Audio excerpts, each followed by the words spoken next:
Dia taruh aja itu dengan kita mami ya. Papa mau ngeliat nih. Ya. Tolong bawa ikan.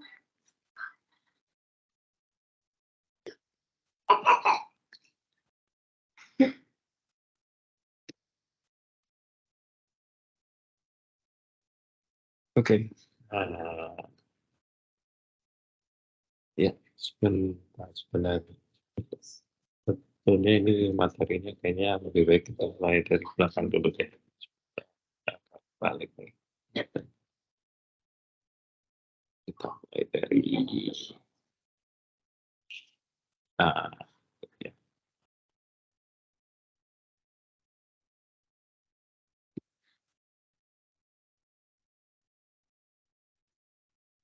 Oke, ya. Oke, ini apa introduction aja ya, pengenalan aja ini. Jadi sebenarnya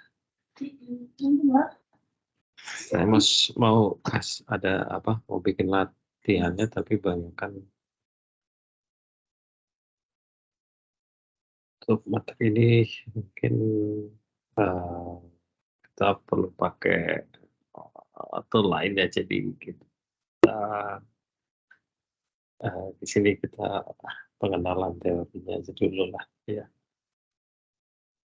Nanti ada latihannya tapi lebih ke apa subset dari apa dari AI ini ya. Mungkin yang sering banyak sekarang kayak istilahnya ML apa machine learning ya, ML ini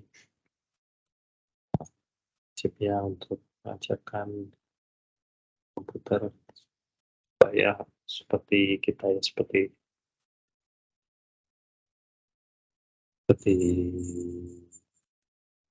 manusia bisa belajar dari experience atau dari pengalaman ya. Jadi kita berikan seperangkat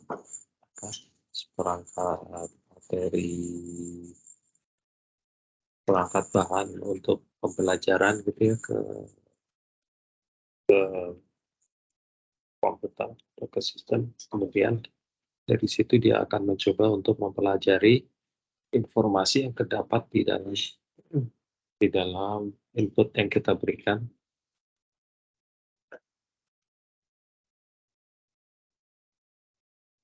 Informasi yang terdapat di input yang kita berikan tanpa predetermined equation gitu ya. Jadi beda dengan apa? Dengan estimasi, misalnya kita mengestimasi suatu properti dari properti lain, biasanya kita mengharapkan ada hubungan antara properti itu dengan yang akan kita prediksi.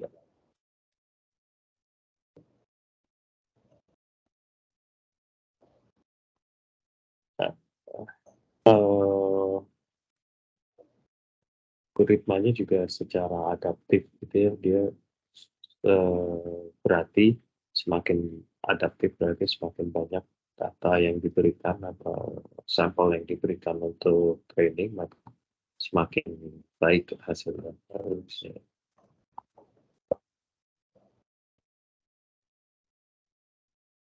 Nah, tipenya secara general, secara garis besar ada dua ya.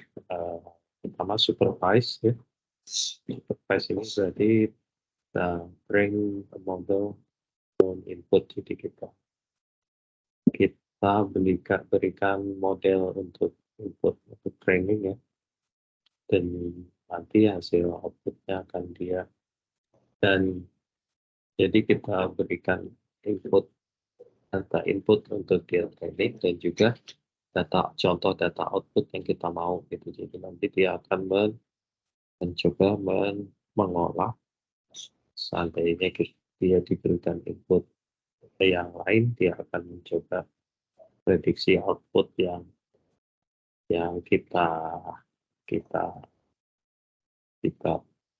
berikan atau kita jadikan target. Nah, untuk kategori yang lain itu unsupervised, jadi dia tidak perlu diberikan seperangkat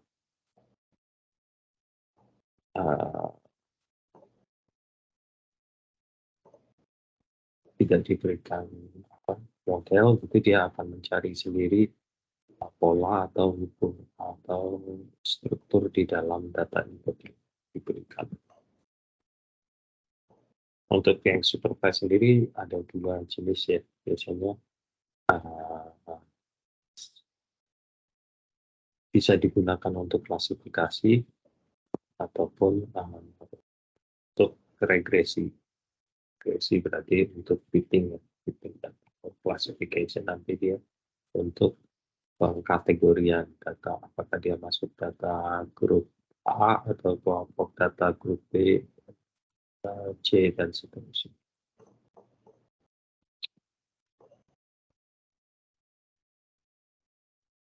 Nah, ini yang supervised, jadi dia ada dua yang masuk ke dalam kategori supervised learning, yaitu ada klasifikasi dan regression. Klasifikasi berarti memprediksi kategorial response, jadi biasanya discrete ya. Jadi misalnya untuk apa di email kita tuh untuk mendeteksi apakah email yang masuk ke inbox kita itu email betulan atau spam email, biasanya dipakai model classification ini.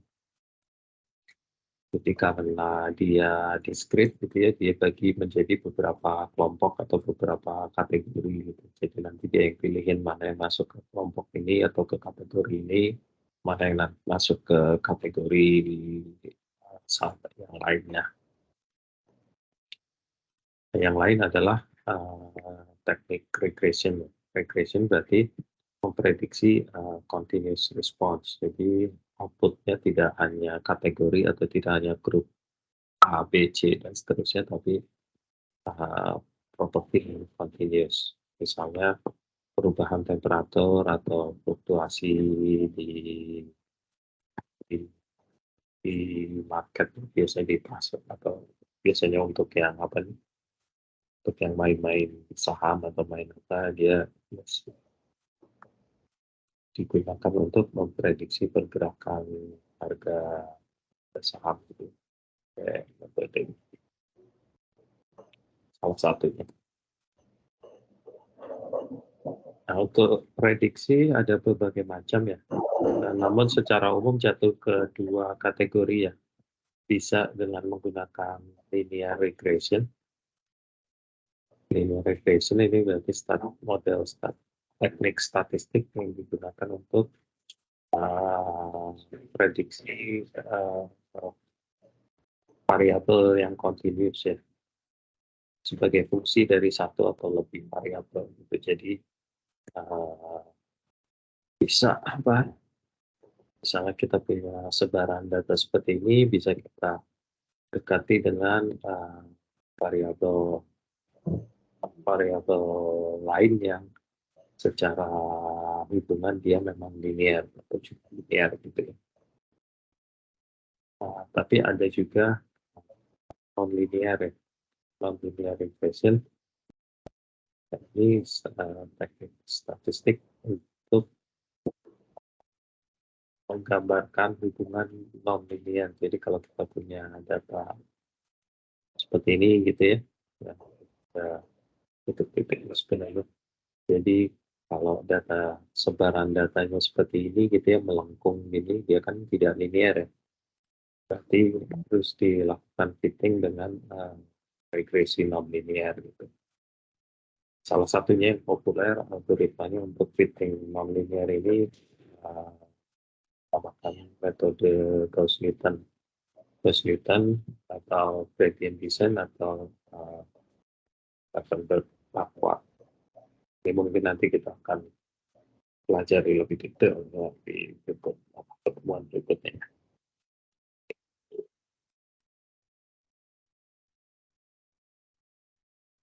Nah, untuk klasifikasi sendiri, ada beberapa metode juga sebenarnya yang populer. Dua diantaranya adalah support vector machine walaupun ada SVM, dan juga yang cukup populer dan banyak dipakai ini adalah convolutional neural network (CNN).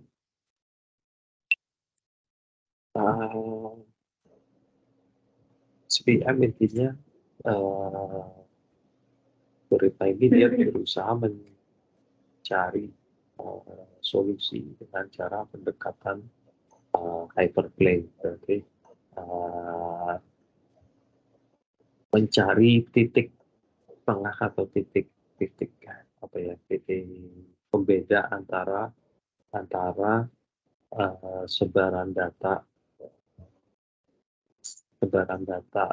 yang berbeda. Jadi kalau misalnya kita punya sebaran data ini yang positif gitu ya, misalnya sebaran data positif. Jadi misalnya kalau kita punya plot gitu antara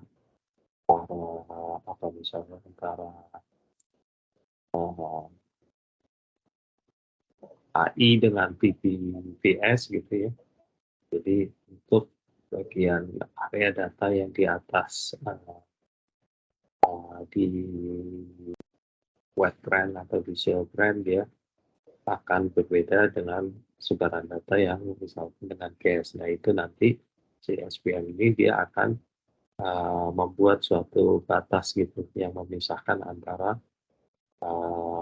fases mana yang masuk ke dalam wet atau ke dalam shale dan fases mana yang masuk ke dalam case atau case set atau hydrocarbon set gitu.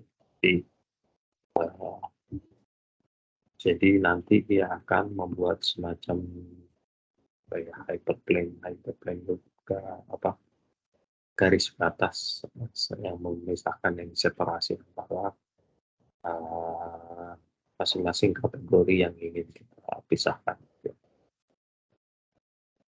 Kalau CNN ini biasanya digunakan untuk pattern recognition atau image recognition. Jadi biasanya diberikan contoh gambar gitu ya, contoh gambar, dan biasanya di subsampling. Jadi gambarnya nggak harus full resolution, tapi dia cuma secuil dari sepotong, jadi cuma dikasih potong-potongan gambar gitu.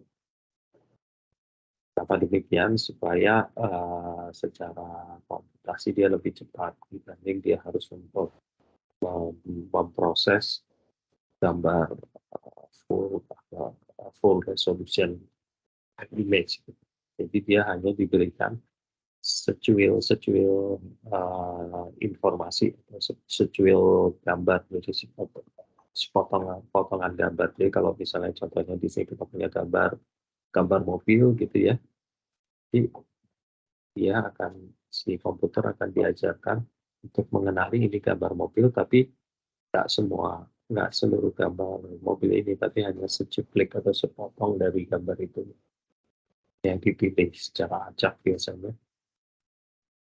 Dan nanti si komputer ini akan mencoba menemukan pola di dalam potongan-potongan gambar yang diberikan itu. Sebenarnya selain data image atau data visual, data gambar, dia juga bisa diberikan data audio gitu ya, misalnya audio atau time series. Data time series atau signal data sebenarnya kan juga seperti image ini sebenarnya, matrix representation gitu. Makanya selain ini dia bisa juga berupa sinyal atau time series. Karena begitu dicuplik dia kan berupa sampel ini seperti itu. Dan di sini potongan gambar ini kemudian akan dikonvolusikan dan digunakan untuk learning proses oleh si komputer itu. Jadi dari hasil learning ini dia akan membuat classification nih, apakah gambar atau potongan gambar yang diberikan itu masuk ke dalam kategori. Di sini dibikin kategori-kategori, ada mobil, ada truk, ada mobil van, ada sampai sepeda gitu. Jadi nanti dari cuplikan gambar ini dia akan coba pelajari, kemudian akan dia klasifikasikan apakah dari gambar ini apakah dia masuk ke dalam gambar mobil atau gambar sepeda atau gambar truk dan lain-lain gitu ya. Nah, untuk unsupervised sendiri saya digunakan untuk mencari atau memprediksi suatu data, prediksi data tanpa intervensi dari manusia atau dari kita, dari operator. Jadi kalau di sini kita, kalau di CNN ini atau di SPM ini kan kita berikan label gitu ya ke si komputer. Kalau ini gambar mobil gitu ya, ini cuplikan gambar mobil. Nanti ini gambar sepeda, gitu. Ini gambar truk gitu. Nanti si komputer akan mempelajari dan dia akan mengkategorikan sendiri outputnya apakah nanti termasuk mobil, sepeda atau yang lain. Jadi kayak apa ya? Kayak facial recognition gitulah ya. Software jadi facial recognition kayak gitu. Jadi kalau di software aplikasi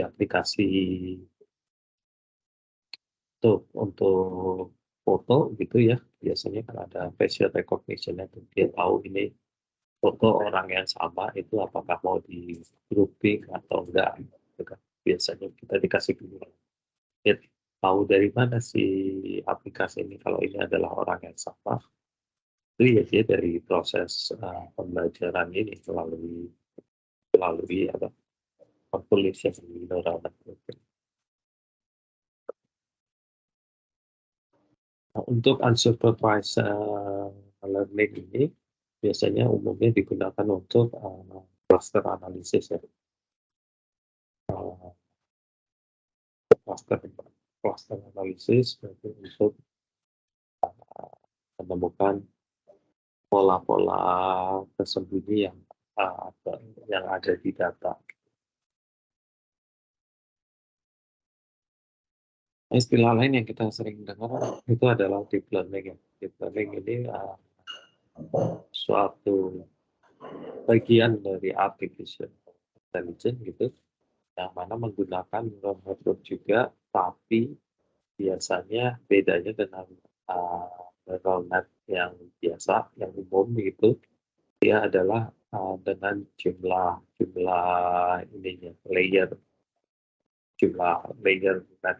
networknya. Kalau deep learning ini biasanya layer networknya itu berlapis-lapis ya, bisa paling minimum 2 atau 3 layer. Sedangkan kalau neural network yang biasa disebut juga artificial neural network, itu biasanya umumnya hanya punya satu layer neural. Nah, deep learning ini layernya banyak, bisa sampai ratusan. Namun dua-duanya ini baik deep learning maupun neural network ini bagian dari machine learning sebenarnya. Jadi dia bisa langsung belajar dari input datanya. Jadi kalau secara grafik kayak gini ya, jadi semuanya sebenarnya masuk ke dalam kategori artificial intelligence gitu ya. Berusaha menggunakan komputer untuk meniru cara kita mempelajari atau memproses suatu informasi gitu ya. Itu adalah artificial intelligence. Subset dari artificial intelligence itu machine learning. machine learning, yaitu teknik di mana komputer dapat belajar dari informasi dari data itu tanpa menggunakan kompleks set atau tanpa menggunakan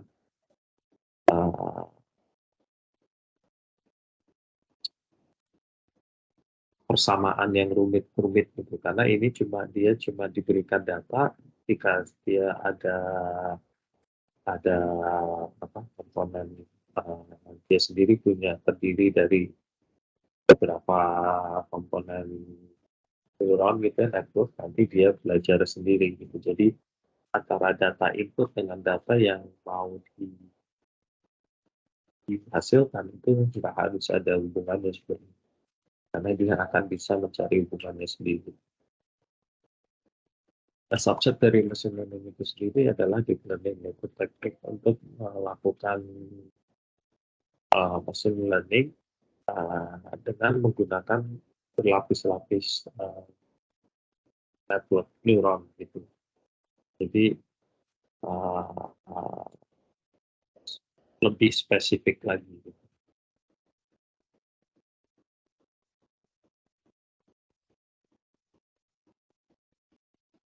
Nah, deep learning model biasanya dilatih ya, menggunakan data yang banyak ya, biasanya bisa jutaan, ribuan atau jutaan data gitu ya. Dan itu di labeling biasanya datanya supaya dia tahu mana yang masuk kategori ini, mana yang masuk kategori B, mana yang masuk kategori C, dan seterusnya. Prosesnya biasanya yang perlu human input itu biasanya untuk proses labelingnya. Karena dia sendiri nggak tahu, kalau nggak dikasih label, si komputer nggak tahu ini masuk ya A, B, C, atau bukan. Model yang populer yaitu CNN, Convolution Neural Net.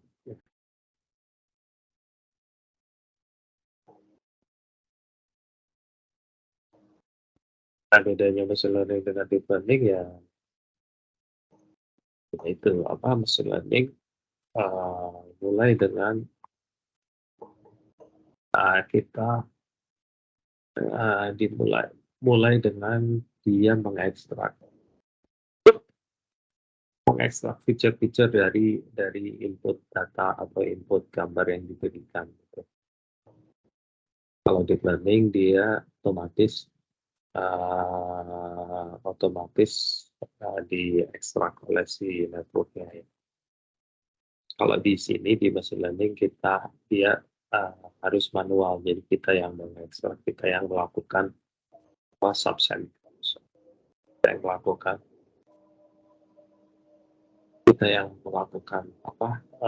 subsamplingnya itu. Kalau deep learning otomatis dia langsung. Terus bedanya yang lain adalah kalau deep learning itu scaling terhadap data. Jadi makin banyak data yang diberikan, biasanya deep learning hasilnya makin improve atau makin akurat. Kalau machine learning dia prinsipnya convergence. Jadi semakin banyak data yang diberikan belum tentu improve hasilnya kalau dengan machine learning, karena tergantung apakah datanya yang diberikan itu sangat berkorelasi atau tidak gitu. Jadi kalau datanya highly correlated, biasanya makin banyak diberikan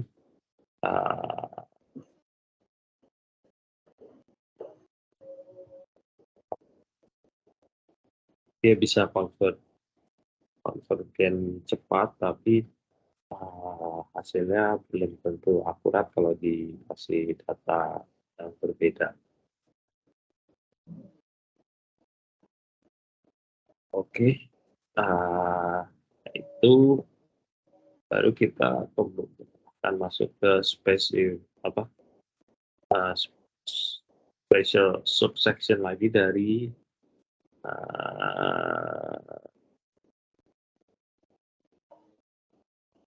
dari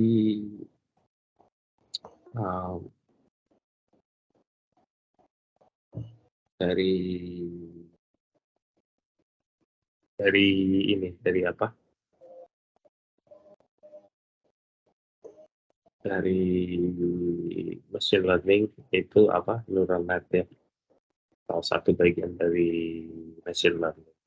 Beda dengan deep learning adalah dengan di jumlah layer-nya.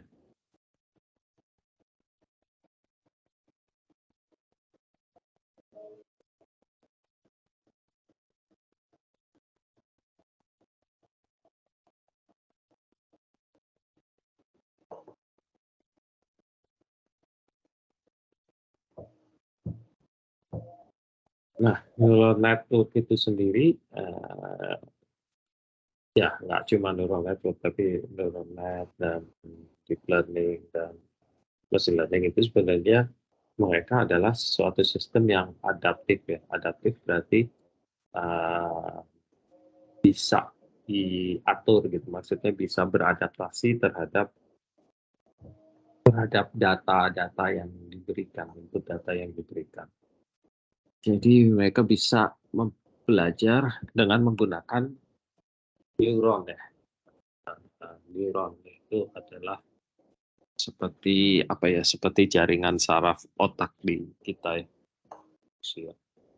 Nah ini sesuai namanya neuron berarti diinspirasi dari neurobiologi.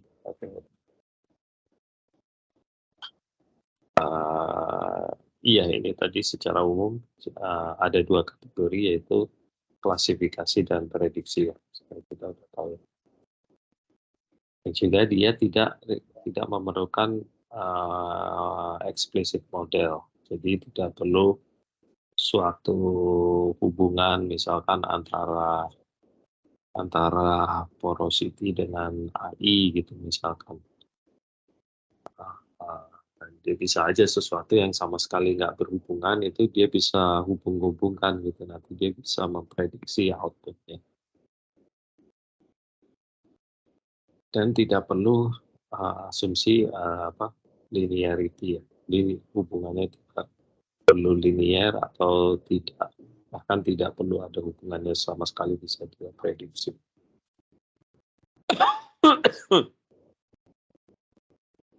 Nah, contohnya di sini saya kasih contoh sederhana ya. Jadi secara basic level sebenarnya secara matematik neural net itu cuma terdiri dari ini. Jadi dia adalah penjumlahan dari weighting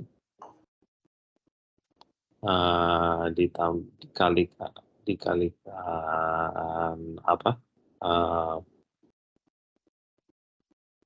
input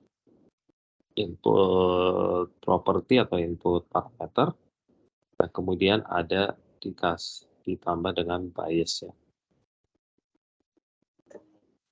Jadi mirip dengan linear regression ya. Kalau regresi linear kan Y sama dengan AX tambah B gitulah ya kan. Kalau ini Y sama dengan sum dari weightingnya atau A ya, kalau di linear regression A ya gitu ya. Ini weight-nya, bobotnya dikalikan dengan parameternya sendiri ditambah dengan bias ya. Nah, untuk lebih gampangnya kita coba pakai contoh ya, contoh yang lebih tangible gitu. Contohnya di sini berhubung di waktu makan malam gitu ya. Contohnya sini saya kasih contoh, misalkan apakah kita mau pesan pizza atau enggak buat makan malam gitu ya. Ini adalah nantinya akan jadi predicted outcome ya. Predicted outcome kita ya. Jadi kita akan memprediksi apakah kira-kira malam ini kita mau makan pizza untuk makan malam atau enggak. Nah, sekarang kita asumsikan ada 3 faktor utama yang akan mempengaruhi, keputusan kita untuk, beli pizza untuk makan malam atau enggak, gitu ya. Faktor pertama adalah faktor waktu nih, faktor waktu ya. Karena kita sangat peduli dengan efisiensi gitu ya, dengan efisiensi waktu, maka dengan melakukan ordering out gitu ya, delivery gitu ya, pakai Gojek atau GoFood ya, maka kalau kita, order pizza, kita akan save time dibanding kita masak sendiri di rumah gitu ya. Jadi, ya dia akan save time berarti bobotnya 1. Terus faktor lain yang kita pertimbangkan adalah masalah berat badan nih. Apakah kalau kita order pizza kita akan,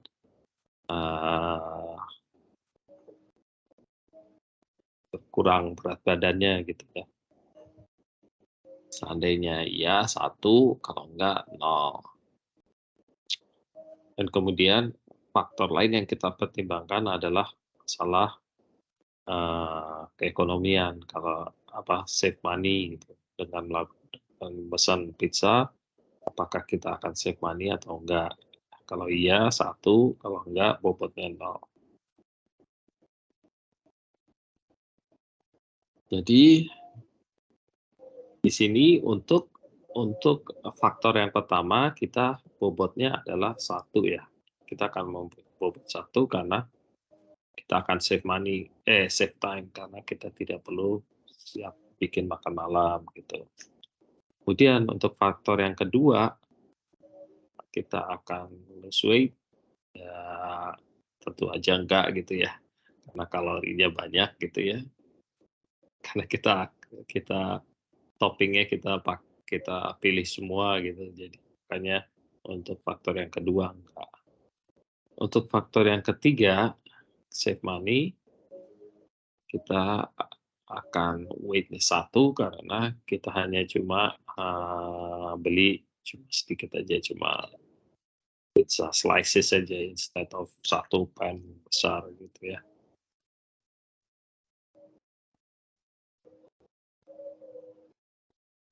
Nah, sekarang kita perlu assign, bobot gitu ya, bobot untuk masing-masing faktor tadi. Semakin penting faktor itu bagi kita, maka bobotnya semakin tinggi gitu ya. Nah di sini, menurut kita faktor save time ini paling utama buat kita, makanya bobotnya paling besar di sini kita kasih bobot 5 gitu ya. Untuk yang faktor kedua yaitu faktor, masalah berat badan, menurut kita penting tapi tidak sepenting masalah waktu gitu ya. Jadi di sini bobotnya 3, sedangkan untuk faktor ketiga yaitu faktor ekonomi gitu ya. Sini bagi kita rendah lah, cukup rendah gitu ya, karena, biasanya kita ada uang gitu untuk beli pizza gitu. Jadi dengan beli pizza nggak akan bikin bangkrut gitu misalnya ya.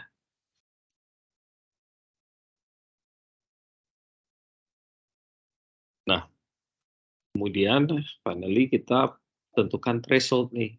Threshold-nya adalah untuk case ini 5. Jadi, bias-nya nanti adalah -5 karena begitu threshold-nya melebihi dari bias berarti, itu akan jadi penentu output kita. Jadi di sini seandainya ini masih lebih kecil dari bias, maka outcome-nya tidak bisa berubah gitu, tidak bisa flip balik ke arah sebaliknya.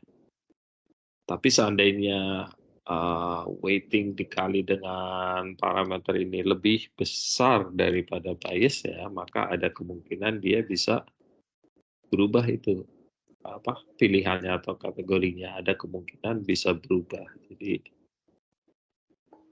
makanya dikasih threshold ya. Thresholdnya sini kita coba pakai 5 gitu lah ya. Maka dengan contoh tadi, contoh dengan kita mau pesan pizza untuk makan malam atau enggak, kita bisa buat suatu activation function seperti ini ya. Jadi outputnya adalah 1 jika weighting dikalikan faktor parameternya itu ditambah dengan bias itu lebih besar daripada 0 jumlahnya ya. Dan outputnya adalah 0 jika jumlah dari weighting dikalikan faktor-faktor tersebut ditambahkan bias itu lebih kecil daripada 0. Dengan kata lain, jika jumlah dari weighting dikalikan dengan faktor tadi lebih besar daripada bias ya, maka kita akan beli pizza gitu ya, 1. Tapi seandainya jumlah dari weighting kita dikalikan dengan faktor masing-masing faktornya itu lebih kecil dibandingkan biasnya atau thresholdnya, maka kita tidak akan beli pizza untuk makan malam. Nah, dari yang hasil tadi kita perhitungkan di sebelumnya, maka predicted outcome kita adalah tadi 1 ya, untuk faktor yang 1, yang pertama 1 dikalikan bobotnya 5, ditambah faktor yang kedua itu 0 ya, faktor masalah berat badan ya. Masalah berat badan itu 0 dikalikan dengan weight bobotnya adalah 3, ditambah dengan save money tadi 1, faktor keuangan 1, dikalikan bobotnya adalah 2 gitu. Jadi ini 5 ditambah 0 ditambah 2, jadi 7. 7 dikurangi 5 sama dengan 2 ya. Which is berarti greater than 0, berarti yang di atas. Berarti karena predicted outcome-nya 2 atau positif, maka output dari activation function adalah 1. Berarti artinya kita akan pesan pizza untuk makan malam gitu ya.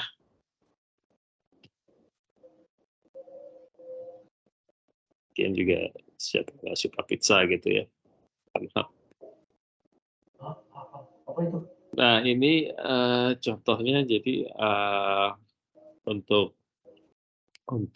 neural network yang umum, yang biasa ya, yang konvensional, itu biasanya hanya memiliki 1 layer neuron ya.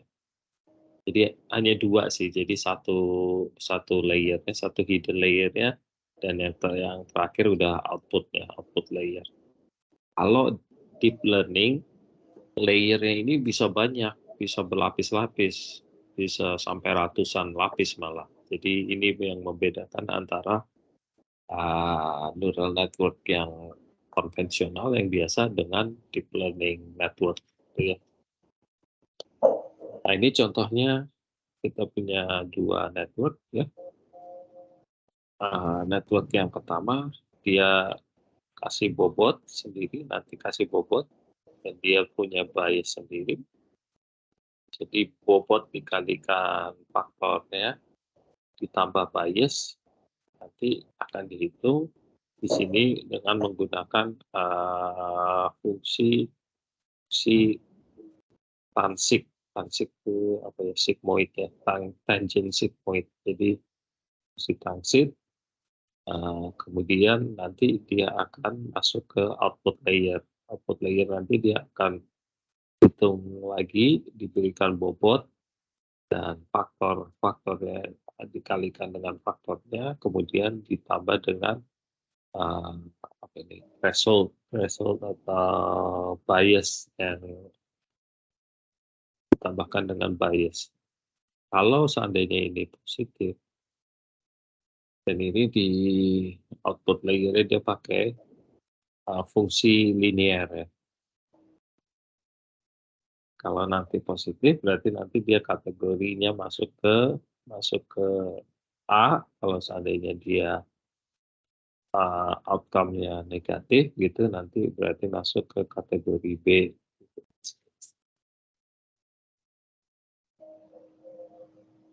Nah, ini contohnya di kita ya biasanya untuk memprediksi log properti, jadi properti sumur ya.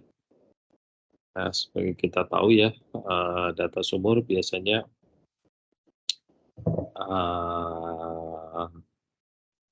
tidak murah begitu, jadi akuisisi datanya biasanya dilakukan seminimum mungkin gitu ya, supaya nggak buang-buang uang gitu. Tapi sebagai geologis atau geofisikalis biasanya mau menginginkan data gitu ya untuk membantu interpretasi kita biasanya ya. Cuma kalau dari manajemen maunya biaya yang sedikit gitu untuk operasi, untuk pengeboran. Jadi hal yang kontradiktif biasanya kita saling kompromi lah. Kompromi, jadi biasanya untuk sumur-sumur yang tidak memiliki data set yang ideal atau data set yang kita inginkan, biasanya propertinya kita coba prediksi dari data yang ada gitu, atau dari sumur-sumur referensi yang ada di sekitar.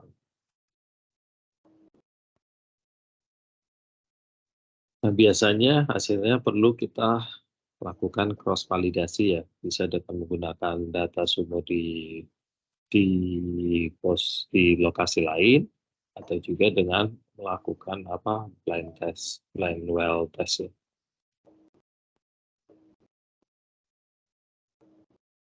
Nah, ini proses trainingnya ya, biasanya menggunakan dia akan coba mencari bobot yang optimum, kemudian ini kita kasih contoh datanya ya, data untuk trainingnya ya, buat dia si komputer latihan. Kemudian objektifnya atau sasarannya adalah untuk meminimize mean square error antara actual dengan predicted target. Actual ini kita berikan, jadi kita berikan target properti yang mau kita turunkan. Nanti si komputer akan mencoba memprediksi outputnya dengan meminimize error antara hasil prediksi dia dengan actual properti yang kita kasih gitu. Dan biasanya juga disebut dengan target ya, ini targetnya, target properti.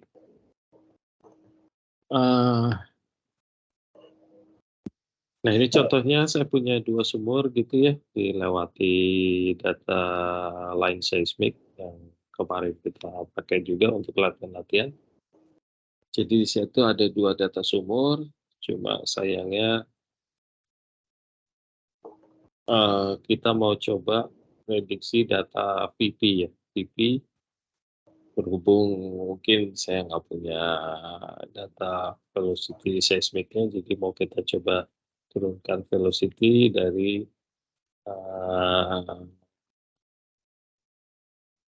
dengan menggunakan seismic.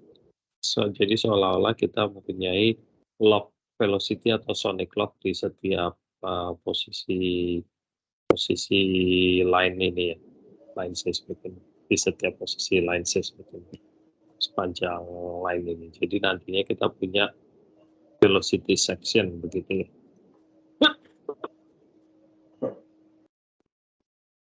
Dengan informasi hanya dari 2 sumur ini. Jadi nanti salah satu sumur akan kita pakai untuk training log kita, satu sumur digunakan sebagai cross validasi hasilnya. Betul-betul punya 2 sumur. Nah, ini prosedurnya. Jadi kita akan coba convert dari sampel lognya dari depth ke time-nya. Seismik dalam time. Ini sudah saya lakukan, jadi nanti kita tinggal select trace paling dekat dengan sumur, kemudian create network objeknya, kemudian nanti bobotnya akan dihitung oleh si komputer ya. Kemudian dia akan mulai proses training untuk memprediksi outputnya. Trainingnya nanti kita pakai menggunakan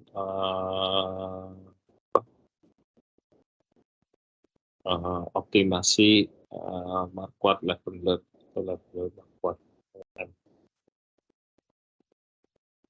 Kemudian karena ini estimasi atau prediksi, maka seperti biasa kita lakukannya secara repetitif ya, atau secara iterasi. Jadi setiap iterasi nanti bobot dan biasnya akan di-adjust gitu ya, untuk supaya errornya minimum, efisiensinya minimum antara target dengan predicted propertinya.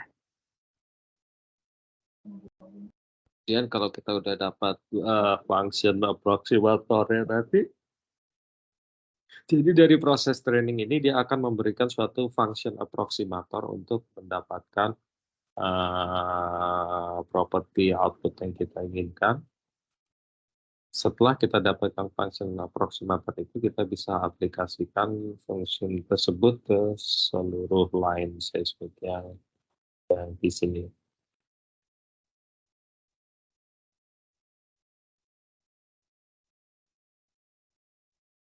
Nah, ini latihannya ada di latihan 7 ya,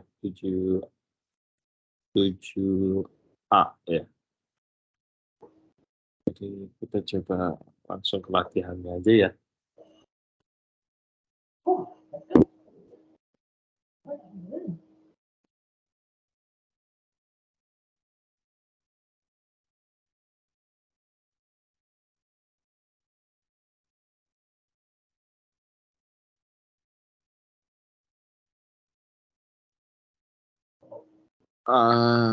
Ya, cuma di sini kita perlu toolbox ini ya, neural net ini ya. Karena kita secara default dari above nggak akan di install ya paket ini, karena ini paketnya juga udah obsolete sebenarnya. Jadi saya kopikan aja ya ininya ya. Sebentar.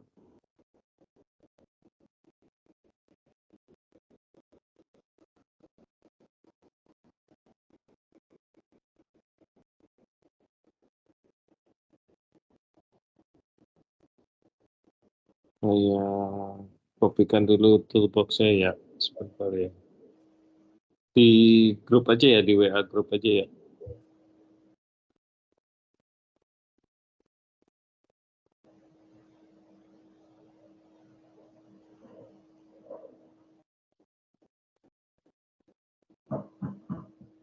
Sebentar saya nyari dulu nih, toolbox-nya dulu.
Ya, itu saya kirim di WA ya.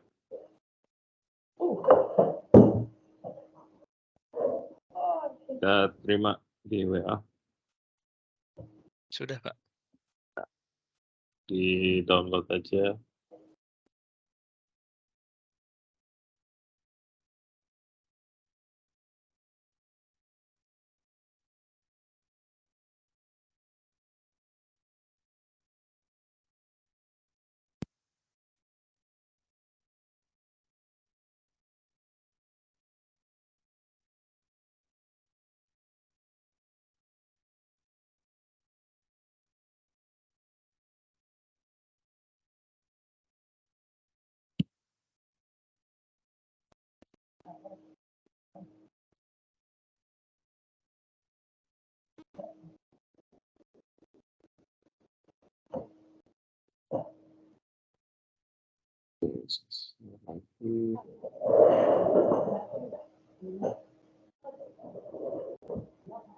Ya, begini ya, udah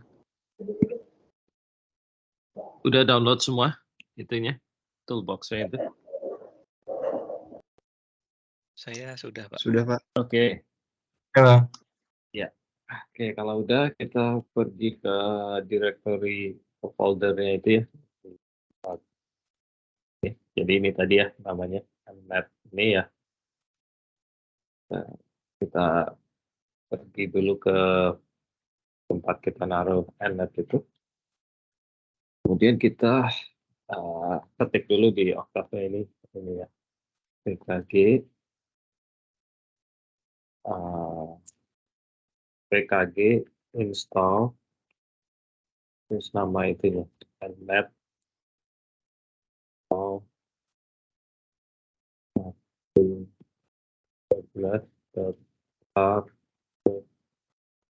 DZ ini ya.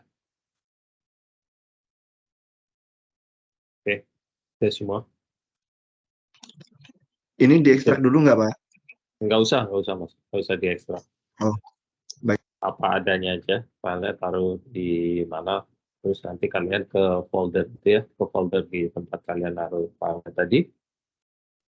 Terus di command window Octave ini diketik ini PKG Papa Kilo Golf spasi install.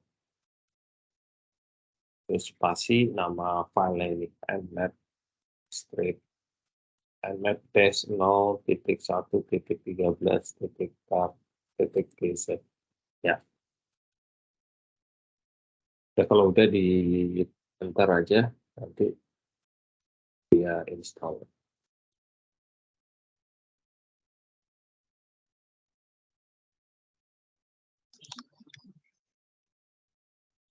Maaf, Pak, boleh lihat komennya lagi, Pak? Tadi PKG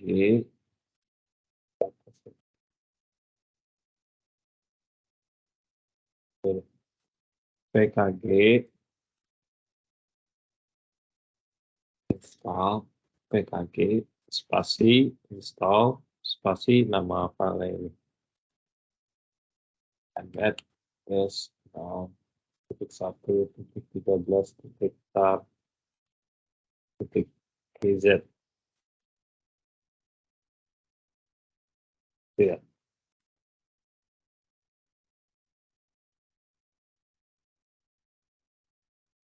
Ini saya ada error, Pak. Image not defined for cell. Error. Iya, ada error. Bukan warning, error.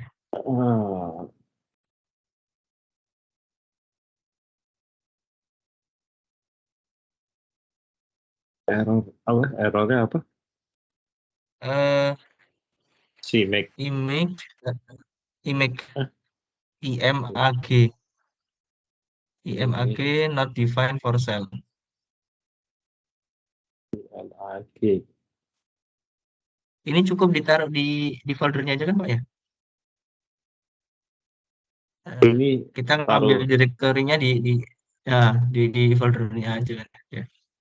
Habis itu di kita masuk ke command window-nya nah, terus di call gitu kan di ya. PKG install ini. Mau dia. Kita mau share screen mas. Boleh.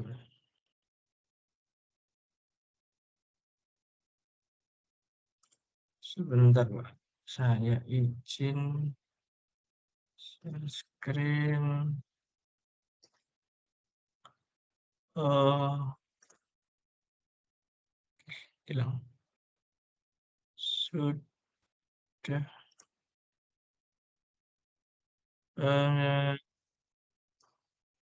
Halo. Sudah terlihat Pak?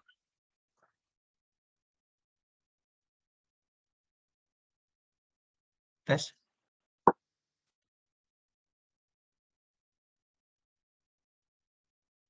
Sudah, Mas. Ya udah Udah ya? terlihat layarnya tadi, tapi belum. Oh, udah bener tadi ya. Ini udah masih terlihat ya? Sekarang belum, sekarang hilang. Oh, Nggak hilang. di-share.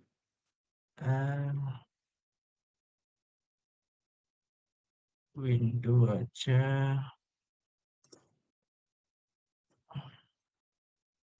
Oke.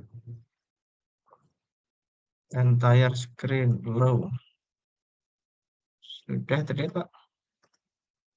Ya, layarnya udah terlihat. Oke. Nah, ini Pak. PKG. Nah, ini hari.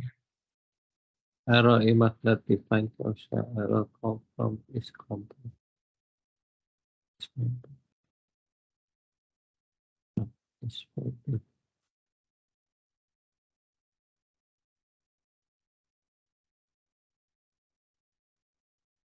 Oh ini nih apa?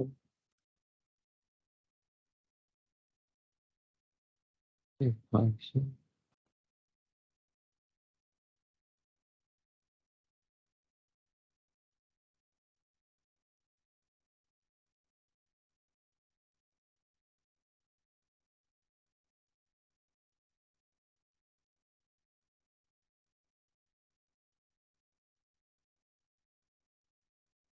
Oh, ini apa?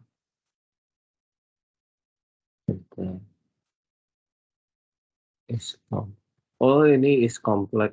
Ya, ini ya konflik ya mas. Ini kan ada shadow built-in function nih is complex terus apa nih? Refresh sama apa nih? Rotate. Jadi ini nih yang warning atasnya ini. Berarti dia Ini ada yang konflik. sebelum-sebelumnya sih. Iya, dia ada konflik. Jadi is kompleksnya kayaknya dia baca is kompleksnya Yang cruise nih. Ini kan is kompleks at hmm, line 47 terus is member at line 85. Is kompleksnya dia konflik sama cruise. Cruise is kompleksnya cruise. Itu kan oke. shadows a built-in function. Jadi gini aja which coba ketik which Oke. spasi is complex.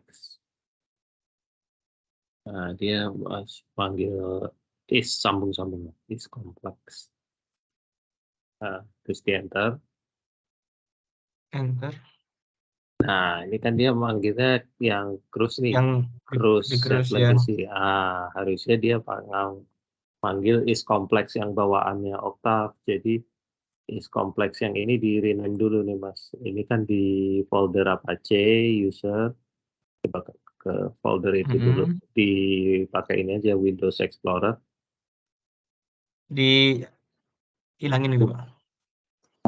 Iya, jangan dihilangin, di rename aja itu is complex ya. Di Is mana itu? complex. Dia kan ada di itu. C user. di dalam cruise-nya. Di dalam cruise-nya. Iya, betul. Di situ terus ya. Ini di cruise ini ya. Di atas ya. Folder ya, jangan Folder. ya. Terus set legacy, terus Itu tadi. utilities old.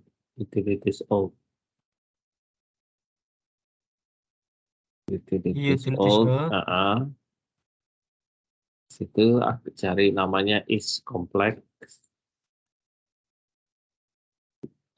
Nah itu di rename aja Mas. Di rename, depannya kasih underscore kalau saya. Oke. Atau belakangnya terserah. Nah, ini berarti yang lain juga nih Pak ya, is member. Coba di which aja, which is member, dia baca yang mana.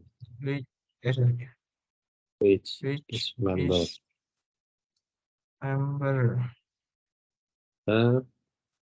Ini udah bener nih, ini baca yang oktav kan, bawaan oktav. Oke. Terus is folder itu ada satu. Start at line 59 tuh, which start. Start. Nah ini konflik juga nih, start sama Z legacy, seismic old. Folder itu. Iya, seismic old, cari namanya start. PGRS. Nah, ini di rename juga. Kasih underscore aja. Ya. Satu lagi is folder nih Pak ya. Is folder coba. Which is folder. Ini oktav. Ini udah manggil, udah benar nih panggil yang bawaannya. Oke, udah berarti semua coba. Kita tinggal install. And 0,113 daftar. Ya. Oke nih, jalan.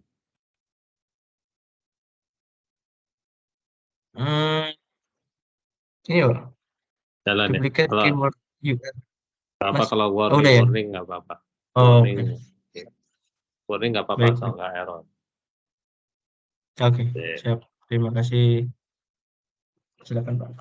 Oke, makasih. Kita lanjut ya. Semua udah bisa ya. Sudah. Kalau sudah ininya, kita ke latihan itu ya. Latihan 7A ya. 7A. Data load ini nggak usah. Langsung ke 7A aja. Kita open. Nah, di sini kita akan train atribut ya. Pakai neural network untuk memprediksi sonic lock di sini. Jadi inputnya kita punya atribut ini dari seismic nih. Itu seismic trace-nya input buat training ya. Seismic trace, terus trace amplitude atau amplitude envelope, sama instantaneous phase, sama frekuensi. Jadi dari 3 atribut ini kita akan pakai untuk memprediksi outputnya adalah sonic lock. Ini sonicnya untuk target ya, jadi bukan untuk training, tapi untuk target. Oke, jadi kita masukkan atribut untuk training ini, kita masukkan ke dalam matriks namanya P besar. Jadi P-nya ada 4 baris. masing-masing baris itu adalah masing-masing atributnya, yaitu trace, ini apa, phase, instantaneous phase, kemudian amplitude envelope, kemudian instantaneous frequency. Jadi ada 4. Targetnya atau properti yang mau kita prediksi adalah sonic clock ya. Sonic clock. Sonic. Itu kita masuk ke dalam, kita simpan ke dalam matriks namanya TT besar ya. Kemudian kita lakukan training ya, neural network-nya kita training dengan menggunakan network namanya new FF, ini berarti feed forward network ya, dengan menggunakan metode optimasi Marquardt-Levenberg.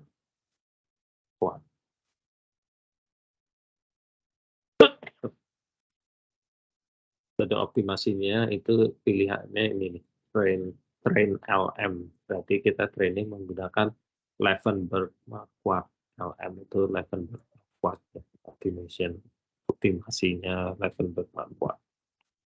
Kemudian kita punya satu hidden layer dengan 65 neuron.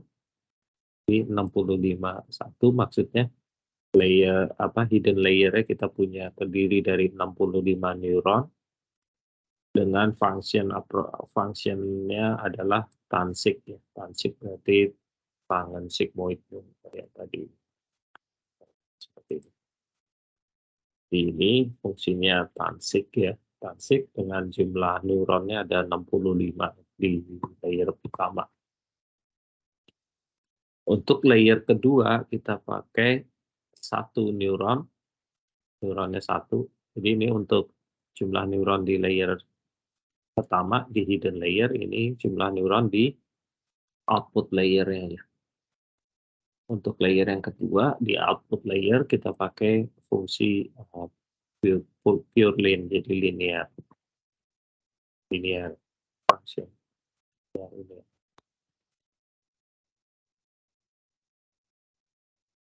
Nah itu input atributnya kita masukkan ya. Jadi untuk yang pertama, yang atribut kedua, yang atribut ketiga, atribut keempat, gitu ya. Untuk parameter trainingnya kita gunakan di sini nih, net.trainparam.epoch. Epoch itu adalah jumlah iterasinya ya. Jumlah iterasinya itu kita pakai maksimum 500 ya. Jadi nanti dia akan beriterasi sebanyak 500 kali paling maksimum ya. Kemudian goal kita atau di kemarin itu threshold kita adalah MSI-nya adalah 1 kali 10 pangkat minus 4. Jadi kalau MSI kita udah lebih kecil dari ini, walaupun kita belum sampai 500 iterasi, si network itu akan stop processing, stop training gitu ya. Berarti sudah tercapai. Nah, tapi seandainya errornya belum sampai 1 kali 10 pangkat minus 4, tapi iterasinya udah sampai 500, dia juga akan stop si networknya ya, stop training. Kalau enggak nanti enggak kelar-kelar dia trainingnya. Nah, di sini kita training networknya ya, pakai train ini. Train networknya kita training dengan input atributnya adalah T, dan target properti yang kita mau prediksi adalah T, sonic, which is sonic clock, gitu ya. Setelah kita trainingnya selesai, kita bisa gunakan hasil trainingnya atau function approximator dari trainingnya untuk memprediksi sonic clock di posisi yang lain gitu ya. Karena kita punya 2 sumur, kita bisa di sini kita masih pakai 1 sumur ya. Jadi kita lakukan prediksi di sumur yang kita pakai untuk training ini ya. Itu prediksinya hasilnya kita simpan di log namanya di matriks namanya TN ya. T estimasi gitu ya. Nanti TN dengan T ini kita bandingkan hasilnya ya. Apakah dia match atau enggak. Kita display, kita bandingkan antara log original T dengan log estimasi itu TN. Nanti hasilnya kita buat korelasinya ya. Korelasi antara prediction dengan Sonic original. Oke, kita coba run aja ini.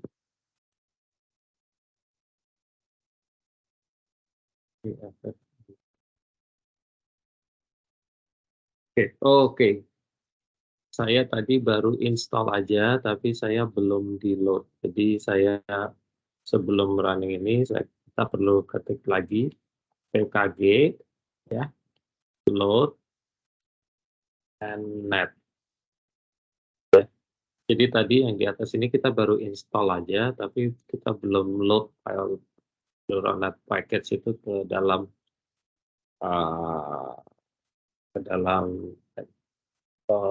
sesi of kita ini. Jadi kita perlu load dulu dengan pkg, sama kayak tadi pkg, cuma kalau tadi install, sekarang kita load. pkg spasi load spasi nnet, nama toolboxnya nnet. Kita enter aja. Oke, sudah. Kalau udah baru kita bisa run exercise. Ini cukup sekali aja ya loadingnya, nanti kalau kita running berikutnya. Maksudnya untuk kalau Octave belum kita tutup, kita mau running lagi, kita nggak perlu load lagi. Sekali aja loading.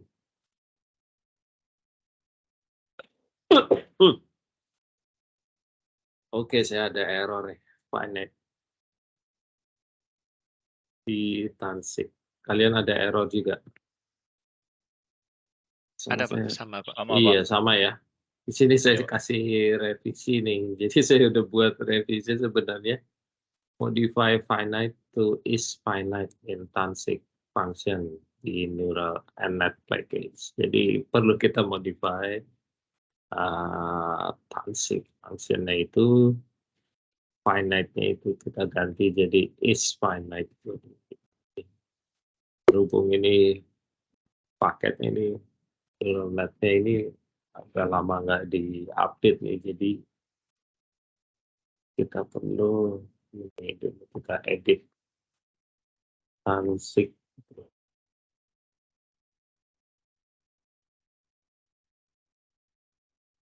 Kita kebuka semua Tansiknya ini. Sudah Pak. Nah, terus di baris berapa ini 38 itu kan ada find dalam kurung tanda pentung finite gitu ya. Kita ganti is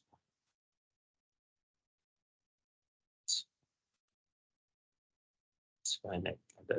Jadi finite-nya itu kita ganti is finite, depannya tambahin is.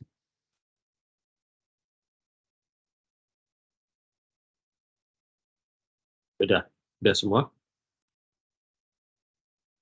Udah Pak. Udah, kalau udah kita save. Kita balik ke command window lagi. Kita run lagi exercise.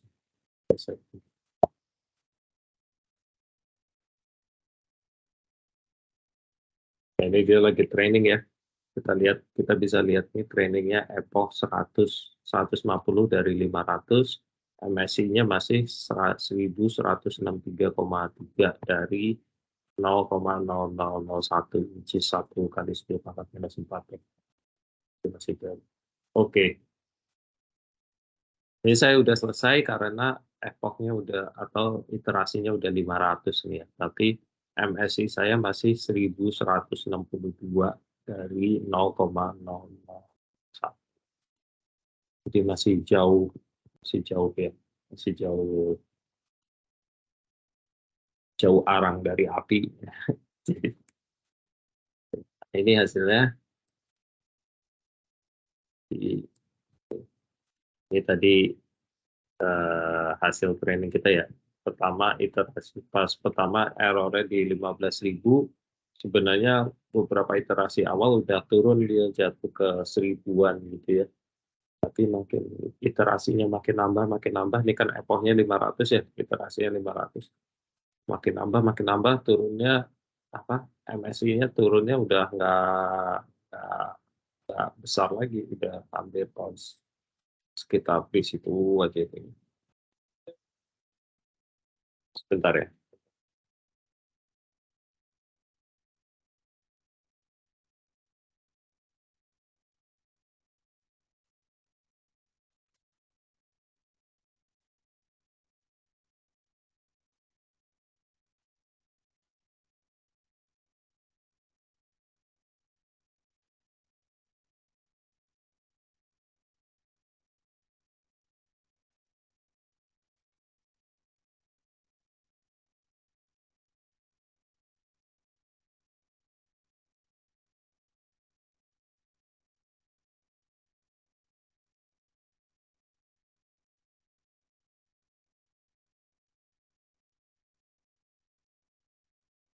Oke, ya jadi, nah ini sebenarnya ini inputnya ya. Jadi ini sonic lock-nya yang biru, yang merah ini trace seismic di lokasi sumur ini ya, sumur itu. Jadi emang ya damage harusnya satu seismic, satu lock gitu ya. Nah ini adalah setelah training, jadi setelah training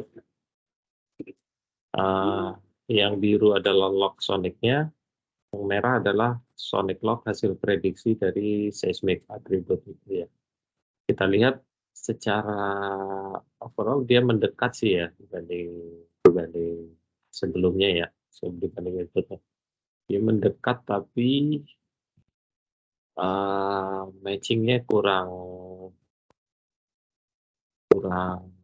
optimal ya, tidak optimal malah. Di sini ngaco, di bawah juga ngaco, tengah-tengah agak mirip tapi ya udah mepet tapi kurang optimal gitu. Dan secara kalau correlation kita lihat secara korelasi agak rendah ya. Jadi garis merah ini garis Y sama dengan X atau one to one correlation gitu ya.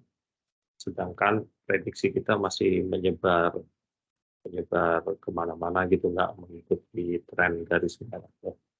Secara korelasi juga masih rendah nih, korelasinya berapa nih? Hanya 0,4459 ya. Jadi masih cukup rendah. Itu dari A7A, latihan 7A.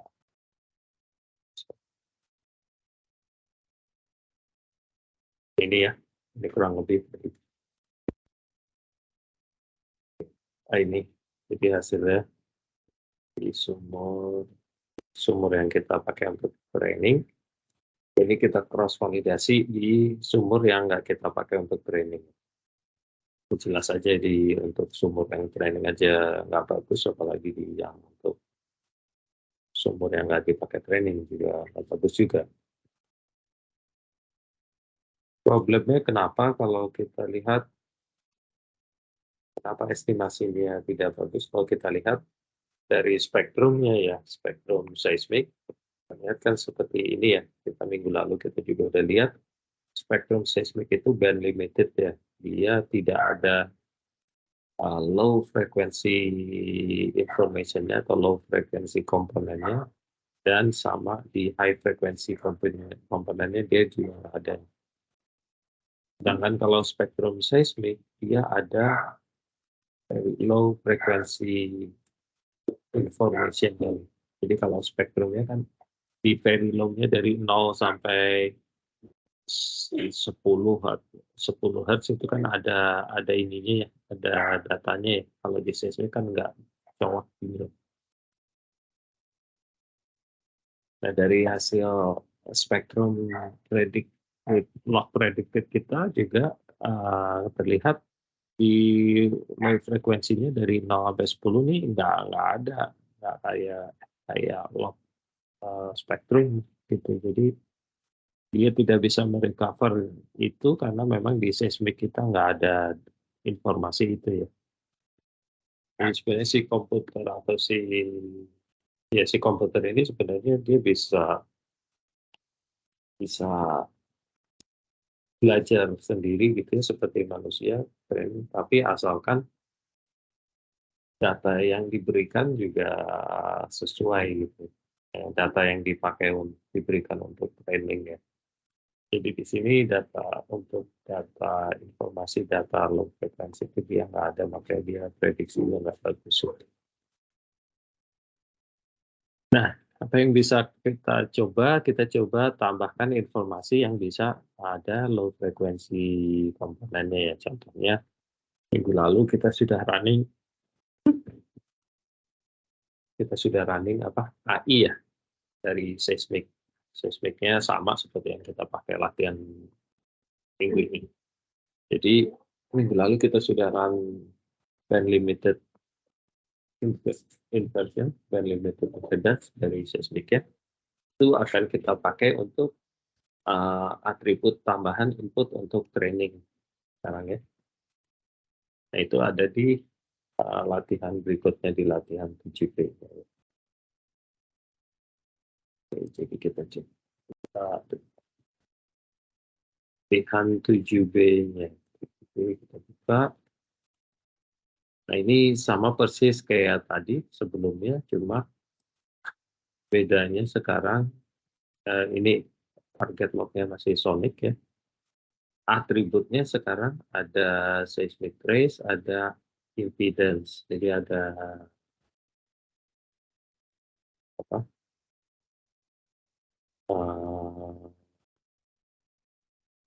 Trace impedance apa dari inversion yang kita bikin minggu lalu ya. Jadi ini ada AI trace gitu ya dari minggu lalu yang kita run minggu lalu. Kemudian ada amplitude and flow, sisanya sama sih, yang trace, amplitude and flow, phase dan frekuensi kan sebelumnya juga dipakai. Sekarang kita tambahkan ada AI dari inversion dan limited impedance. Sama persis, jadi kita masukkan ke dalam matriks P ya atributnya. Cuma di sini saya yang trace-nya saya buang, saya ganti AI. Tadinya ada ini trace saya nggak pakai, jadi saya ganti dengan AI dari inversion. Cuma ini kita bagi 400. Kenapa saya bagi 400?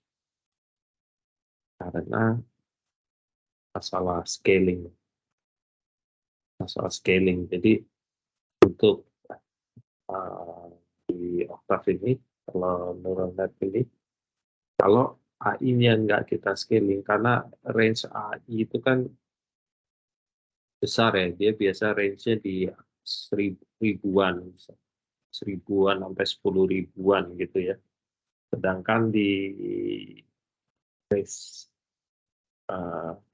seismiknya itu kecil, atau di apa?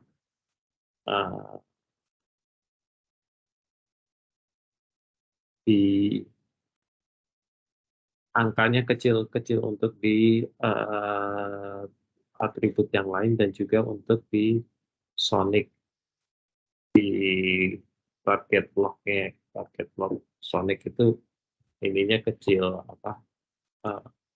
range-nya angkanya. Jadi ini kan sonic log itu kan slowness ya. Jadi di sini kan cuma dari 150 sampai 5, lebih dari 50. Jadi range-nya kecil. Jadi sedangkan AI-nya itu range-nya ribuan kalau AI. Jadi di sini kita perlu scaling di bagi 400 supaya dia masuk ke range-nya si angka si sonic ya. Nah, kalau nggak di scale dia ini apa? Inversionnya nggak akan convergen nanti. Optimize. Ini kan sebenarnya optimization ini kan dia optimasinya dia kan iterasi ya. Dia nggak akan convergen ke ini kalau ini beda jauh kalau yang di Octave ya. Kalau di MATLAB sih saya aneh gini saya nggak perlu scaling dia udah convergen sendiri. Saya nggak tahu apa di MATLAB dia di trade sendiri, dia tentukan otomatis. Sedangkan kalau di Octave ini enggak sih, jadi makanya perlu kita scaling. Itu makanya saya bagi dengan 400 ya. Dan yang amplitude juga saya bagi 5 supaya dia masuk ke range. Sekarang kita trainingnya sama persis pakai networknya yang feed forward network ya, UFF dengan optimization level kuat lagi, train LM ini, dan pakai 2 layer, satu hidden layer dan satu output layer. Cuma sekarang sini saya pakai neuronnya 125 untuk yang layer pertama, hidden layernya. Output layernya tetap 1. Kemudian di sini saya pakai epochnya 1000, jadi iterasinya saya tambah 500 kan 1000 yang ratio 50, berarti nanti setiap 50 iterasi akan di print. Jadi saya nggak semua iterasi saya minta print, tapi setiap 50. Kemudian goal kita sama, masih di 0,00001. 2 ini sebenarnya nggak perlu, tapi karena saya tadinya optimasinya nggak konvergen terus, akhirnya saya kasih sebelum saya scaling ini ya, scaling down. Ini dia optimasinya ini dia nggak konvergen, jadi matriksnya singular gitu pas dia running. Komplain ada matriksnya singular, itu tandanya optimasi kita lari kemana-mana gitu, nggak konvergen. Jadi saya pas tambahin parameter ini di maksimum dan bagian, tapi ternyata ditambah itu juga masih suka lari kemana-mana, tetap ininya yang perlu di scan.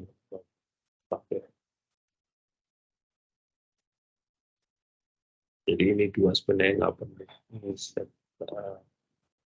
tahan aja ini. Nah, kemudian kita training, dan hasil trainingnya kita coba lakukan prediksi.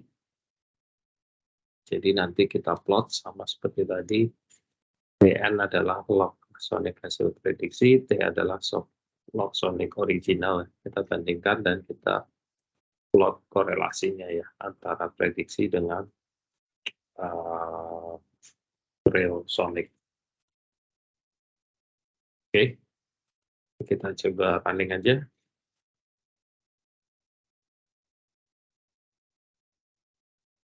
Ini karena setiap 50, jadi nggak setiap ini di sini epoch 0, baru berikutnya di epoch 50 dia upgrade lagi. Saya epoch 100 karena tadi saya minta increment 50 ya, show setiap 50. Kalau sebelumnya tiap iterasi jadi sini kan kita lihat ya, MSI-nya udah jatuh ke 82, tadi kan masih di 1000-an ya, yang latihan sebelumnya ya. Jadi di iterasi pertama nih MSI-nya 13.000, kemudian 50 iterasi ke 50 udah drop ke 82 nih. Tapi sampai sekarang dropnya jadi 81, dropnya udah makin kecil ya. Nggak begitu besar. Udah iterasi ke 500 nih, saya udah setengah jalan. Tapi MSI-nya masih jauh, masih 80, jadi kayaknya nggak akan stop karena MSI, tapi kan operasinya maksudnya. Kalau di saya ya, di kalian mungkin beda lagi. Ada yang udah stop karena error MSI-nya udah di bawah cut off yang kita minta. Saya kayaknya stop di 80-an aja, MSI-nya nih. Turunnya udah kecil-kecil banget.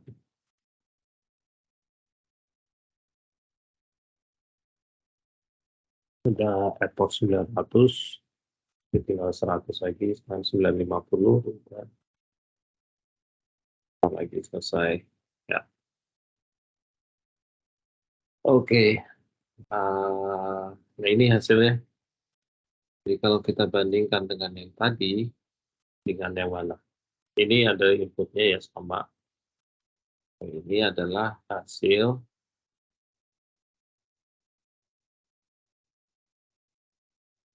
log, prediksi log dengan data atribut input yang kita berikan.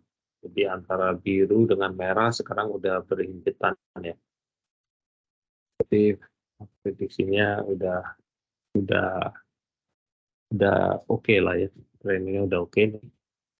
Dan kalau kita lihat correlation-nya sekarang dia udah merapat ke garis Y sama dengan X ini ya, di garis merah ya. Korelasinya juga udah cukup tinggi ini di 0,97. Jadi dibanding sebelumnya tadi, prefer yang mana kalau kalian? Sebelumnya korelasinya enak. Sebelumnya ke kan. Jadi sebelumnya kayak gini nih hasil prediksi. Kalau dari kalian prefer yang mana? Kalau saya jelas prefer yang ini ya, yang tengah ya.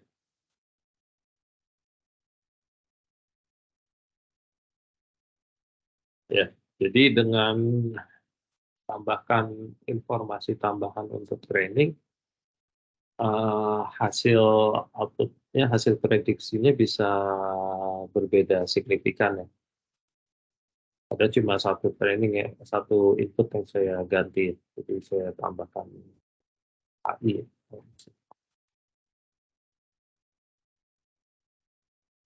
Oke, ada pertanyaan sejauh ini?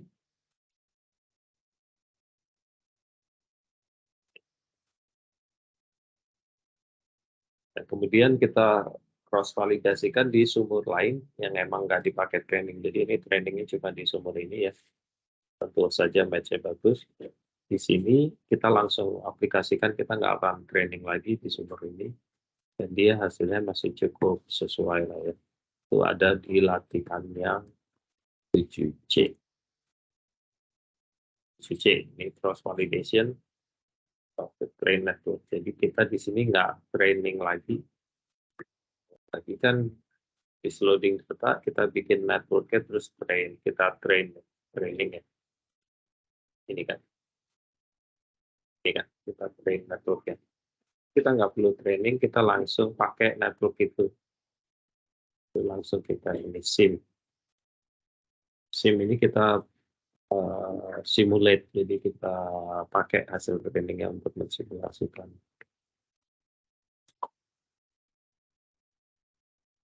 Jadi kita nggak training, tapi syaratnya ini 7B harus kalian udah running sebelumnya ya, jadi kalian nggak bisa running 7C tanpa running 7B. Jadi kalau kalian udah running 7B baru bisa 7C. Karena kalau belum ini error, dia nggak punya network buat karena sebelum training. Kalau sebelumnya kan harus kita training di sini. Begitupun juga kalau kalian sebelumnya running 7A terus running 7C, nanti hasil prediksinya, hasil validasinya nggak akan bagus karena dia pakai networknya hasil simulasi, hasil training yang di A ini yang jelek ya. Oke, kita run aja. C ini langsung di simulate, dia nggak training lagi, makanya nggak keluar train LM-nya.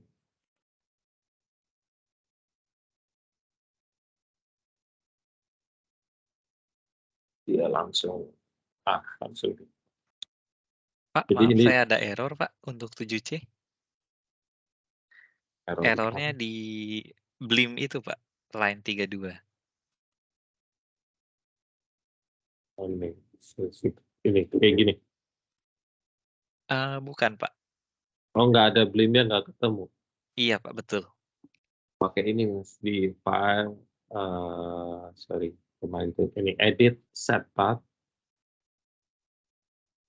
terus add folder with subfolder, Baik, Pak. terus dimasukin itu folder cruise-nya di add di sini.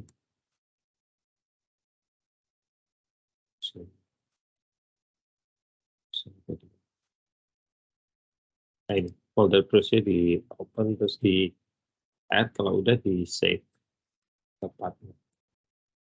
Oh iya, baik, Pak. Sudah, Pak. Terima kasih, Pak. Save. Oke.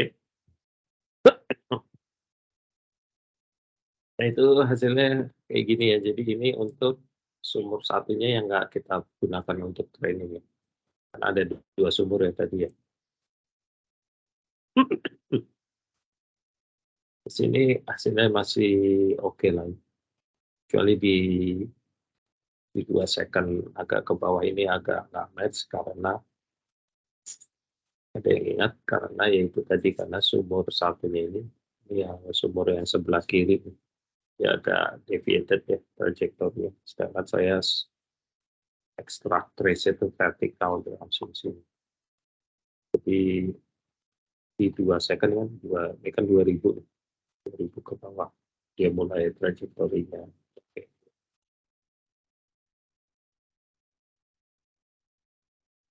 Kalau yang sumur kita pakai untuk training dia vertikal. Sini kan kelihatannya agak amat ya di 2 second ke bawah. Namun secara overall masih oke. Ini korelasinya masih cukup, masih ngumpul di sekitar garis merah itulah ya. Korelasinya walaupun lebih rendah dari tadi tapi masih 90 sampai 9 berapa nih siapa? 89 atau 90 tuh. Kelihatan kecil banget. Jadi masih oke lah, masih cukup baik. Walaupun nggak sebaik ini ya karena ini emang yang di sumur di untuk frame. Oke. Ah, Izin bertanya Pak Befriko. Ya. Ini kan yang kedua RAM-nya jadi bagus karena ada tambahan data AI tadi ya Pak. Nah kemudian data AI tadi kan sebenarnya di scaling dibagi 400 gitu Pak, biar sama dengan range-nya log. Nah berarti angka 400 itu juga mempengaruhi dari nanti untuk kualitasnya ya Pak? Enggak sih harusnya, tapi asal dia bisa mendekat ke range itu aja sih. Sebenarnya kalau dipakai 400 itu juga saya juga hitung-hitungan kasar aja. Range AI sama range Sonic. Mungkin kalau dibagi 300 atau dibagi 500 ya masih sama-sama hasilnya sama inilah. Nggak terlalu pengaruh ya Pak berarti? Kenapa? Nggak terlalu berpengaruh ya? Nggak terlalu berpengaruh asal masih di within the range-nya si Sonic. Jadi kan Sonic-nya antara dari mungkin 60 sampai 150-an tuh ya. Jadi kalau masih jatuh di sekitar range itu ya nggak apa-apa lah. Masih bisa dia karena kan dia akan convert. Jadi proses optimasi ini kan sebenarnya dia mencari konvergen ke ke global minimum gitu ya. Jadi kalau saya gambar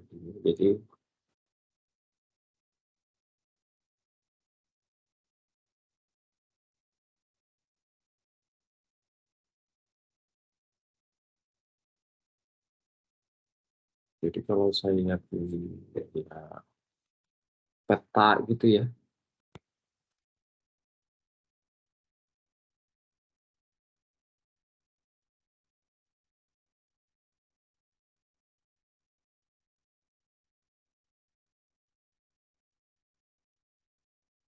Jadi proses optimization itu seolah-olah kayak gini, kita punya peta, kemudian ada kontur-kontur gitu ya di sini.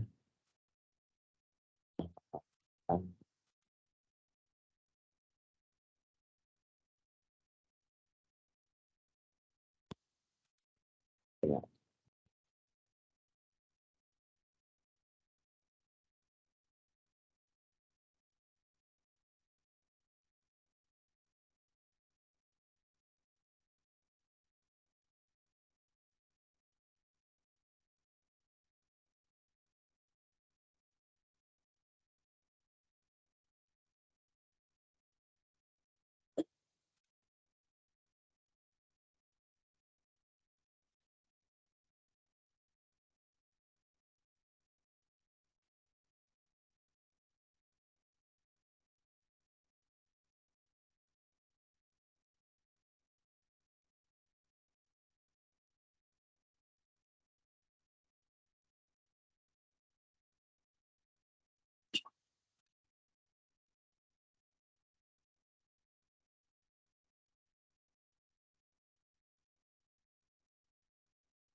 Jadi kayak gini, kalau optimasi itu seolah-olah si komputer dikasih peta kayak gini, ada kontur-kontur begini.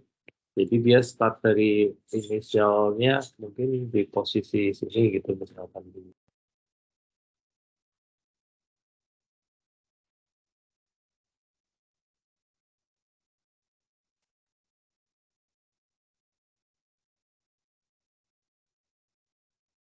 Jadi inisialnya dia di sini, inisial model dia di sini. Nah, maunya kita dia itu kan ke posisi yang paling minimum ya, posisi rendahan gitulah ya. Tapi yang secara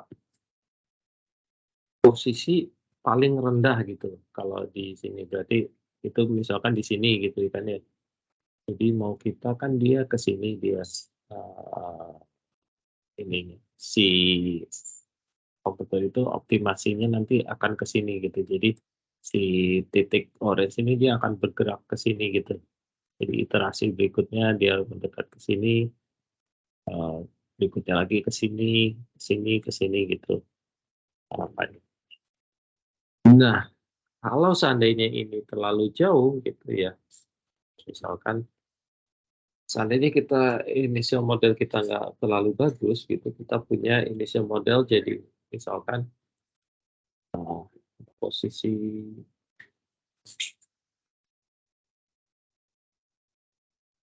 misalkan gini, kita punya initial model di posisi sini gitu, di start of sini gitu.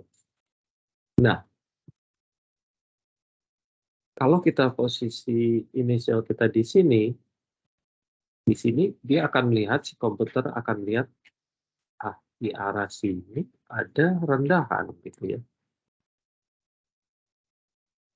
Di arah sini ada rendahan nih. Dia akan lari ke sini. Yang mana ini sebenarnya ini lokal minimum gitu. Lokal minima. Jadi di sini ada localize, lokal minima. Sini juga ada lokal. Tapi melihat di sini ada rendahan, si komputer akan menyangka, oh solusinya berarti di sini saya harus kan meminimize error ya. Berarti selisihnya harus makin selisih antara prediksi dengan real harus kecil, harus rendah gitu. Dia akan lari menuju ke sini. Si optimasi si komputer itu mengoptimasi instead of of ke sini, ke true solution-nya yang di sini gitu.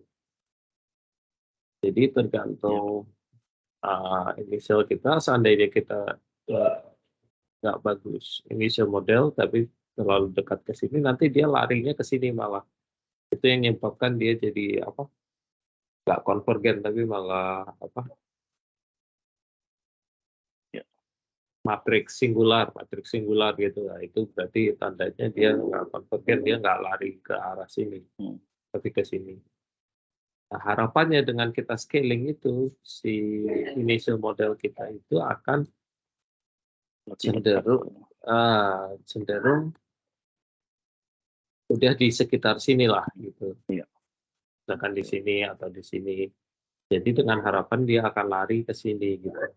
Kalau kita terlalu jauh, ada kemungkinan dia dekat ke lokal minimum ini, dia malah lari ke situ. Gitu. Karena nanti masih ada proses iterasi ya Pak untuk lebih dekat ke betul. lokal yang generalnya gitu. Iya, proses iterasi itu dia sendiri mendekatkan ini, jadi nanti iterasi ke sama biasanya dropnya makin gede itu iterasi awal-awal. Iya. Tapi gitu iterasi ke berikutnya dia udah cuma dikit-dikit aja nih, dia bisa gini gitu. Geraknya kurang lebih kayak gini gitu. Jadi dari awal dia nanti lari ke sini terus nanti makin, tapi lompatnya makin dikit-dikit. Karena dengan scaling atau enggak berarti akan menempatkan titik orange itu jauh atau dekat dengan target akhirnya ya Pak nanti akhirnya. Iya. Oke, Pak. Dengan scaling itu diharapkan initial model kita udah di sekitaran dari global minimum ini, solusi yang kita mau. Instead of di sini atau di sini, yang mana ini bisa jebak ke sini Pak ini. Itu bisa kita coba sih kalau mau. Kita coba aja ya. Saya coba. Ya.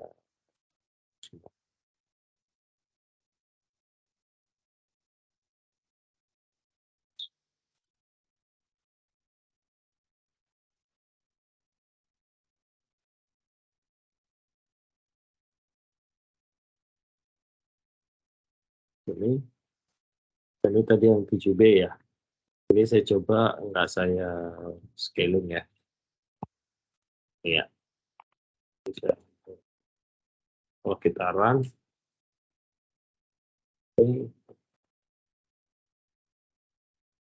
nah ini kelihatan sudah selesai guys. Maximum reach. Jadi hasilnya ngaco karena dia lari ke apa lokal minimalnya itu, nggak ke resolution ya. Ini juga saya jauhnya saya tiap iterasi aja. Nah ini tuh, nah ini kan udah keluar warning kan dia. Sini udah keluar warning matrix singular summation precision, jadi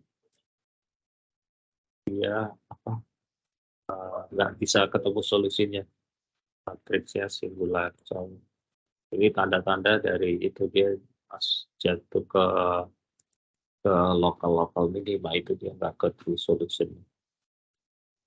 Karena hasilnya juga ngaco. Jadi kayak gini. Itu. Ya, cuma kalau di MATLAB saya nggak perlu scaling ini, dia udah bisa ke true solution lah gitu. Atau ya mungkin karena MATLAB bayar ini enggak. Jadi kayaknya si MATLAB ada trik khusus gitu supaya dia hindar nggak ke lokal minimal itu, tapi walaupun kita nggak scaling.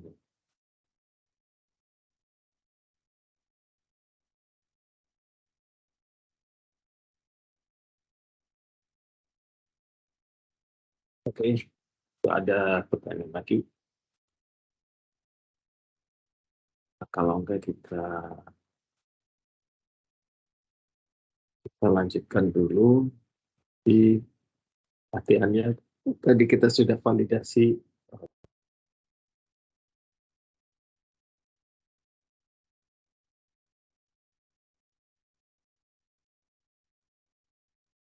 ini kita validasi dan ini perbandingan ya, sebelumnya hasilnya nggak bagus, kemudian jauh lebih baik. Ini juga kalau kita lihat spektrumnya, ini dari original log, ini dari predicted log, sekarang sudah secara tren di low frekuensinya udah terisi juga ya. Bandingkan sebelum. Ini nggak hanya sonic sebenarnya, density juga bisa dipredik dengan cara yang sama. Ini contohnya untuk kita prediksi density.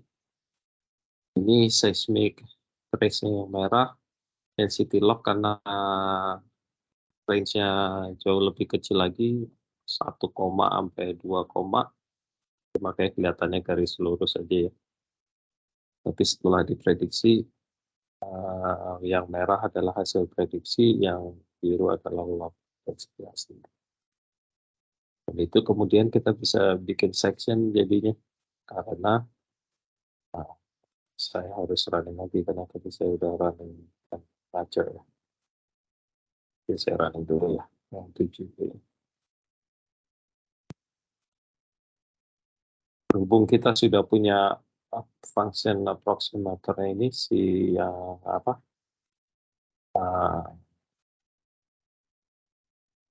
Ini networknya, kita bisa gunakan network itu untuk satu line seismik tadi. Jadi tidak hanya di lokasi sumber, tapi bisa di line seismiknya, itu yang latihan D ya. Jadi kita akan mendapatkan penampang sonic log atau penampang velocity gitu ya. Itu adalah latihan yang 7C ini. Jadi kita nggak training lagi, kita cukup pakai networknya itu di setiap trace. Ini kan sepanjang line jumlah trace nih, n kan jumlah trace ya. Jumlah trace itu yang itu ya udah selesai. Oh, belum. Kalian kalau udah bisa langsung running yang latihan 7C aja untuk bikin sectionnya ya. Jadi nanti kita punya section velocity ya. Section velocity, dan karena tadi saya prediksi density juga, saya punya section density juga, bisa mendapatkan section AI gitu ya dari velocity kali density. Atau kalian mau coba langsung predik AI-nya juga bisa.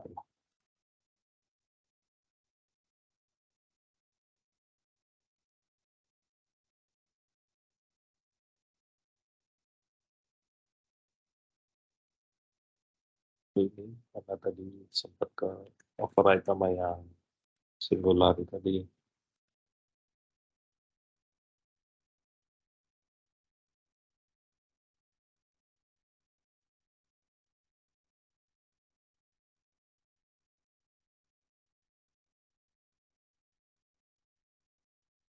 Oke, udah mau selesai, ini udah 900, masih 950.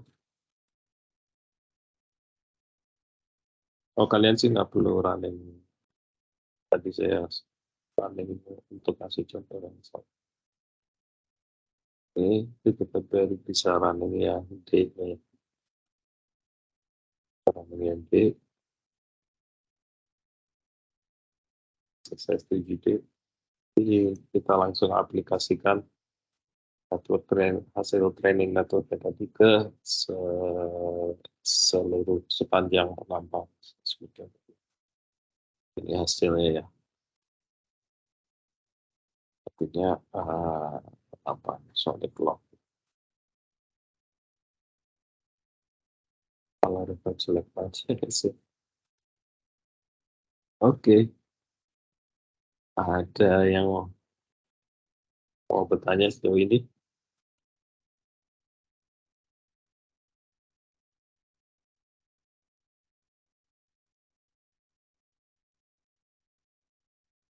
Nggak ada.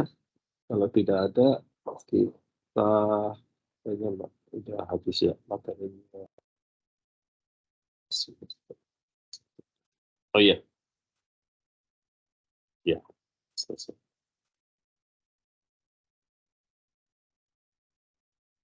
Ya, jadi kita perlu atribut yang bisa nambahin informasi tambahan ya. Hasilnya supaya bagus. Nah ini kelebihannya lagi di MATLAB dia udah ada GUI ya. GUI itu Graphical User Interface. Jadi untuk bikin network sama trainingnya itu udah ada interface-nya. Jadi kita nggak perlu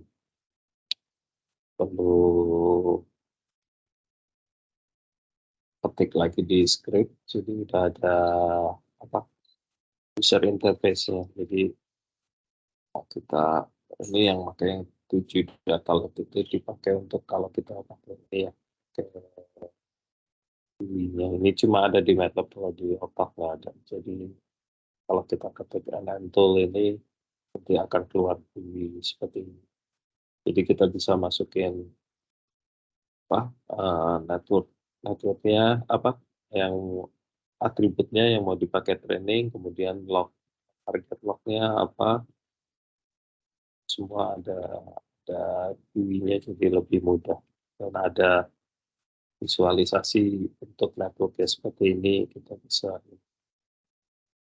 bisa modify tadi kan ya, kita pakai 125 neuron di layer pertama, di output layer kecil kita pakai 1 neuron. Outputnya ada 4 atribut, targetnya ada 1 solid log ya. Jadi lebih enak lah kalau di sini. Cuma MATLAB berbayar gitu ya. Nah, oke. Itu aja untuk pertemuan minggu ini. Kalau tidak ada lagi yang mau ditanyakan, kita akhiri di sini. Kita ketemu lagi minggu depan ya, insya Allah ya. Oke, baik. Selamat malam, selamat beristirahat semua. Malam Pak Bev, makasih Pak. Terima kasih Pak Bev. Terima Selamat kasih, malam Pak. Pak. Terima kasih Bapak. Malam. Malam Pak. Selamat malam. Saya Izin pamit Pak, izin pamit Ya. semua. live ya.